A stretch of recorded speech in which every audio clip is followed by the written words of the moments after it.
Dear listener, कैसे हैं आप सब। उम्मीद करते हैं कि आप सब ठीक होंगे। ज़िंदगी की इस भाग दौड़ में ना जाने कितनी सी ज़िंदगियां उलझ सी गई हैं। मैं नहीं जानती कि आप लोगों के साथ मेरा ये अटैचमेंट, ये जो मेरी फीलिंग्स है, मुझे समझ नहीं आता। मैंने एक दिन पार्ट अपलोड नहीं किया तो मुझे अंदर से बहुत ही बेचैनी सी थी कि मैंने पार्ट अपलोड नहीं किया। मेरे लिसनर मेरा इंतज़ार कर रहे होंगे। और सही बताऊं तो मैंने कल आप लोगों को बहुत बहुत बहुत ज़्यादा मिस किया, आपके कमेंट्स को मिस किया।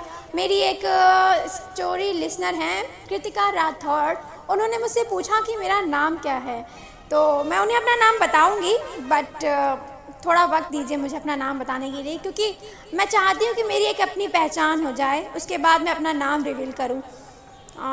मैं मानती हूँ कि उसको अपनी पहचान बनाना इतना आसान नहीं है, इतना जल्दी सब कुछ नहीं होता, बट ये मेरा अपने आप से एक कहते हैं ना, एक प्रॉमिस है कि मैं जब तक अपनी एक अलग सी पहचान ना बना लूँ, मैं अपना नाम नहीं आप लोगों को बता सकती। But I am so sorry कि मैंने आपको अपना नाम नहीं बताया। मैंने आपके कमेंट बॉक्स में अपना नाम मेंशन किया है, लेकिन कहते हैं ना, मैंने जो आपको नाम बताया है वो जो मैं एज अ राइटर हूँ वो नाम बताया है, अपना पर्सनल नाम नहीं बताया है।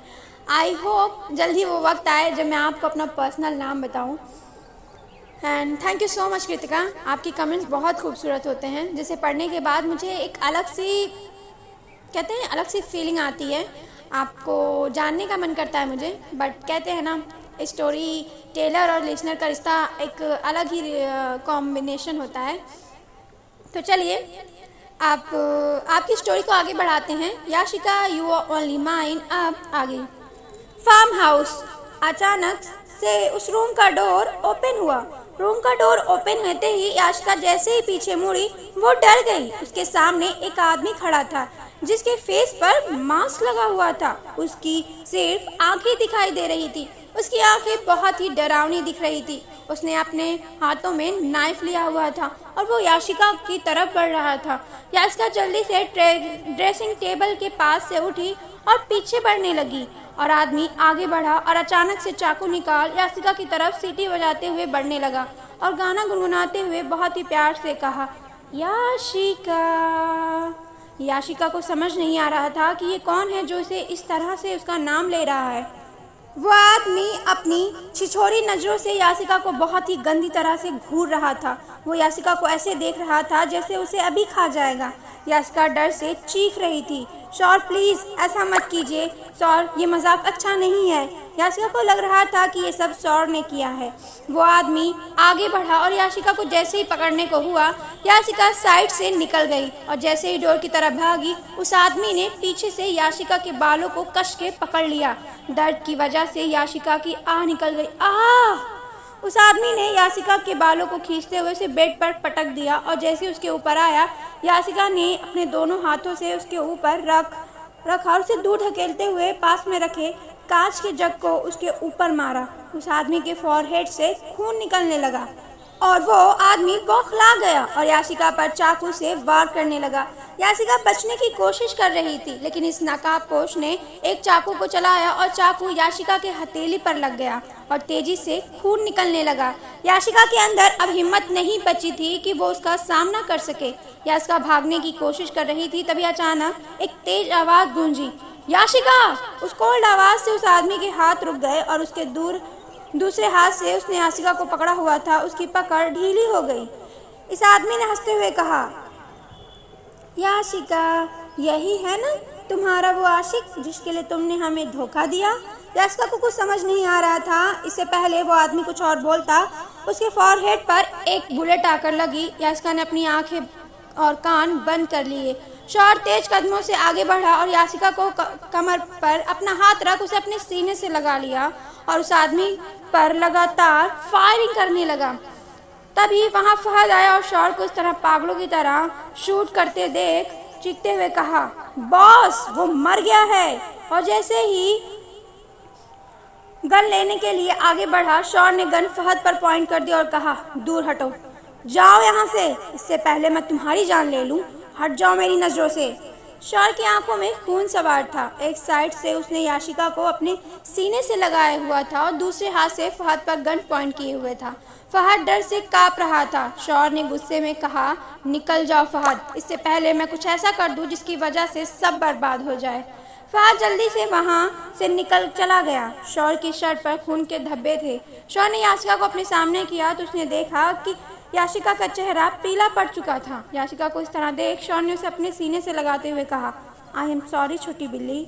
शौर के मुंह से सॉरी सुन याशिका को अजीब सा लगा, लेकिन याशिका ने कुछ नहीं कहा। याशिका सीने से लगी हुई किसी स्टैचू की तरह खड़ी थी। याशिका को डरते हुए देख शौर ने याशिका को अपनी बाहों में उठाया और उसे उस रूम से बाहर लिए हुए आया और साइड में लेकर गया और उसे बेड पर लेटा। जैसे ही जाने को हुआ याशिका ने उसका हाथ पकड़ लिया और कहा, प्लीज़ यहीं बैठ जाइए। शौर याशिका के सामने बैठते हुए कहा, तुम्हें कुछ नहीं होगा, मैं हूँ ना, मुझे माफ़ कर दो। आज मेरी वजह से वो तुम्हारे इतने करीब आ पाया। मैं वादा करता हूँ तुमसे, कोई भी तुम्हारे इतने करीब कभी नहीं आएगा। और उसके फेस को अपने हाथों में लिया और उसे देखने लगा। याशिका की पलकें झुकी हुई थी, उसके हाथों से खून निकल रहा था। शौर आगे बढ़ा और उसके फॉरहेड को चूमते हुए कहा, बैठो, मैं फर्स्ट एड लेकर आता हूँ। कुछ देर बाद शौर बहुत ही प्यार से याशिका के चोट पर बैंडेज कर रहा था और याशिका उसे बिना पलके झपकाए हुए उसे देख रही थी। शौर ने याशिका की बैंडेज पर उसे अपने सीने से लगाते हुए कहा, भूख लगी है? याशिका ने जैसे ये सुना उसने हाँ में अपना सिर हिला दिया। याशिका का सिर हिलते हुए देख शौर ने एक छोटी सी स्माइल की और उसके होठों पर अपने होठ रख दिए और उसे बहुत ही प्यार से किस करने लगा। किस करते करते शौर ने याशिका को बेड पर लेटा दिया और खुद उसके ऊपर आ गया और उसे बहुत ही डीपली किस कर रहा था। 15 मिनट की डीप किस के बाद शौर को एहसास हुआ कि याशिका सांस नहीं ले पा रही, तो शौर याशिका से दूर हो गया। शौर के ऊपर आने की वजह से याशिका की शर्ट ऊपर खिसक गई थी, जिसकी वजह से उसकी थाई साफ साफ दिख रही थी। शौर ने याशिका के साइड में लेट गया और उसे अपनी बाहों में भर लिया। याशिका कसमसाने लगी। याशिका को कसमसाते हुए देख शौर ने कड़क आवाज में कहा, छोटी बिल्ली, हिलना बंद करो, मुझे कुछ देर के लिए सुकून चाहिए, प्लीज़ ऐसे ही कुछ पल के लिए मेरी बाहों में रहो। याशिका ने जैसे ही शौर की बात सुनी, याशिका ने कसमसाना छोड़ दिया। शौर ने उसे अपनी बाहों में भर लिया और अपनी आंखें बंद कर ली। उसे कुछ पल का सुकून चाहिए था। कुछ ही पल में शौर नींद के आगोश में चला गया। याशिका ने अपना सिर हल्का सा उठाया तो उसे एहसास हुआ कि शौर सो गया। याशिका शौर को सोता हुआ देख रही थी और कुछ ही पल में वो नींद के आगोश में चली गई। शाम 5 बजे, लाला कॉर्पोरेशन टॉप फ्लोर। शौर अपने हाथों को अपने पॉकेट में डाले हुए लाला कॉर्पोरेशन के टॉप फ्लोर पर खड़ा था और उसके पीछे अपने घुटनों पर बैठा फहद उससे लगातार माफ़ी मांगे जा रहा था। इस वक्त शौर की बैग फहद की तरफ थी। फहद ने कहा, बॉस माफ़ कर दीजिए। शौर किसी पत्थर की तरह खड़ा था। तभी फहद ने कहा, बॉस आगे से मैं ऐसा कुछ नहीं करूँगा, आई प्रॉमिस। फहद का इतना कहना था कि शौर एक झटके में पीछे मुड़ा और फहद के करीब आया और कहा, क्या कहा तुमने? दोबारा ऐसा नहीं करोगे? तुमने ऐसा किया ही क्यों? पता है फहद, तुमने जो किया है उसके वो माफ़ी के काबिल नहीं है। मैं तुम्हें उसी वक्त मार देता, लेकिन मेरे हाथ सिर्फ रुके तो लायला की वजह से। अगर तुम लायला के भाई ना होते तो शायद आज यहाँ जिंदा ना होते। याशिका को मारने की कोशिश करना, एक साइको को याशिका की तस्वीर दिखाकर ये कहना कि उसने उसे धोखा दिया है किसी और लड़के के लिए और फिर उस साइको को याशिका को मारने के लिए मजबूर करना और फिर उसे यहाँ फार्म हाउस लाना, उसके बाद उसे याशिका के कमरे में भेजना, इतना सब कुछ करने के बाद भी तुम्हारी आंखें शर्म नहीं है फहद? क्यों फहद? मैं सब कुछ माफ़ कर सकता हूँ, लेकिन याशिका के साथ जो तुमने किया है वो माफ़ी के काबिल नहीं है। तुम्हारी ज़िंदगी तुम्हें भीख में दे रहा हूँ, सिर्फ इस वजह से कि तुम लायला के भाई हो। जाओ यहाँ से और दोबारा कभी भी मुझे अपनी शक्ल मत दिखाना।